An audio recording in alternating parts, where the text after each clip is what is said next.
This was brought to you by the Storyteller on YouTube and Facebook.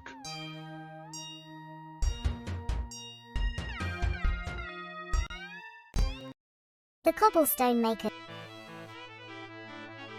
Now, boys and girls, I have a lovely story for you.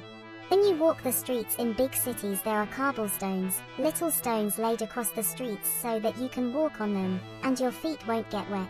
There's many in the big cities, lots in Edinburgh. And these cobblestones are very hard to make, boys and girls. They are made by little people called cobblestone makers. They work in the great big granite mountains, chip away all day long, and make all those beautiful cobblestones. Now, my story begins a long time ago. For working on a great granite mountain there was a tiny little cobblestone maker. He had a little hammer, and a little chisel, and would chip away all day long making all those beautiful little cobblestones. And he was so sad, because whenever he made a little heap of cobblestones someone would come with a horse and cart, and take them away, put them on the street. The little cobblestone maker worked all alone.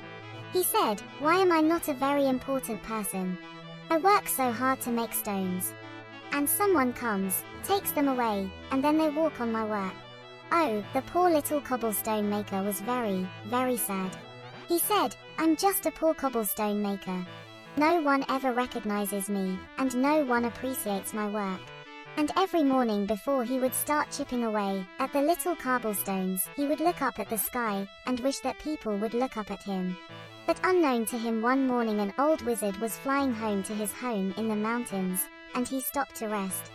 The little cobblestone maker never saw him, but he heard the little cobblestone maker saying to himself, "Oh, I wish people wouldn't walk on my work."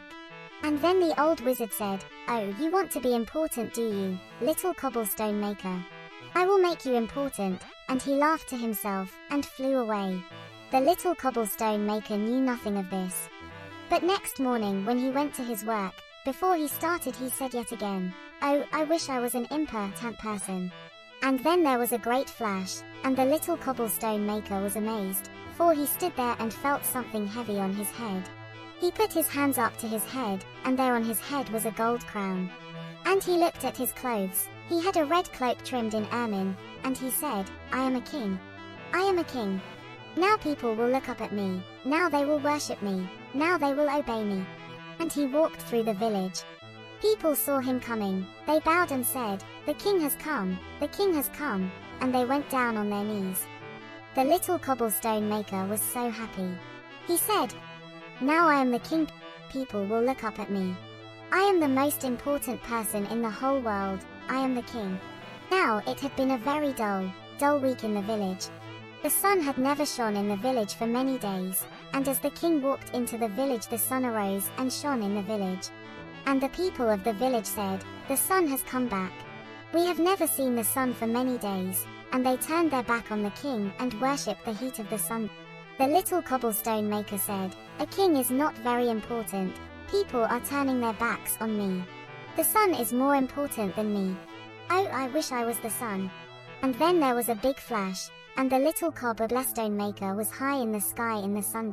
And he looked down at all the people below him as they worshipped the heat of the sun.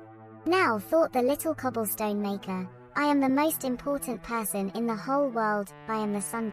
And then, just at that moment a big black cloud came along and blackened out the sun. And the people ran for shelter. They said, "It's going to be rain.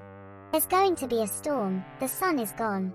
And the little cobblestone maker thought to himself, "The sun is not important, a big black rain cloud is more important than the sun. Look how the people run for shelter. Oh, I wish I was a rain cloud." And then there was another flash. The little cobblestone maker was a great black rain cloud floating across the valley as he watched the people run for shelter. And then, there was a big cloudburst. All the rain fell into the valley and flooded the rivers, and carried away the trees and animals, buildings and houses. And the little cobblestone maker said, "A rain cloud is not important, a rushing torrent is more important than a rain cloud. Oh, I wish I was a rushing torrent." And then there was another flash. The little cobblestone maker was a raging river running down the valley. He saw the people running to hide and rush for shelter, as he carried off trees and buildings. Now, thought the little cobblestone maker, I am the most important thing in the whole world. I am a great rushing river. No one can stop me now. And as he ran down the valley, at the foot of the valley there was a great stone cliff. And when the raging river hit the cliff, it could not move the cliff, so the river split. One side of the river went to one side, and one went to the other side. And of course the little cobblestone maker, who was the raging river, said, "A raging torrent is not important. A mighty cliff is more important than a raging torrent. I wish I was a mighty cliff."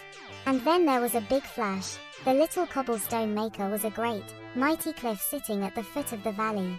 Now, thought the little cobblestone maker, everyone will worship me. No one can move me now.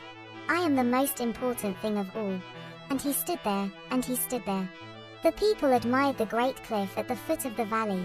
Till one morning, he felt a little tickling on his back. Tickle, tickle, tickle on his back of the great mountain.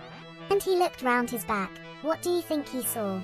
A little cobblestone maker chipping away with his little hammer on his back. And the great granite cliff said, "A great mountain is not important. A granite cliff is not important. The most important thing of all is a little cobblestone maker. If he keeps chipping away on my back someday, I will disappear and be gone. Oh, I wish I was a cobblestone maker." And then there was another flash, and the little cobblestone maker was himself again. Then, he looked back, he saw another little cobblestone maker with his hammer, and his little chisel. And he said, "I won't be lonely anymore. I won't wish for anything now, I have a little friend to keep me in company." Because there was a second little cobblestone maker chipping away on the hillside. So, the two little cobblestone makers became great friends. And the little cobblestone maker never complained in the morning. He said, "Now I've got something more important than all the important things in the world, a little friend."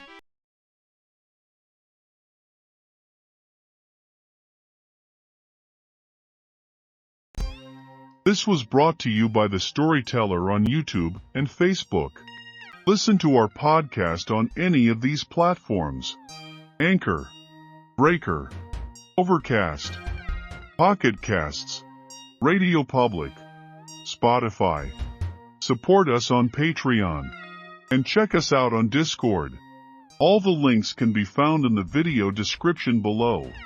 We thank you for your participation. If you enjoyed, please like, subscribe, share, make comments. We love feedback.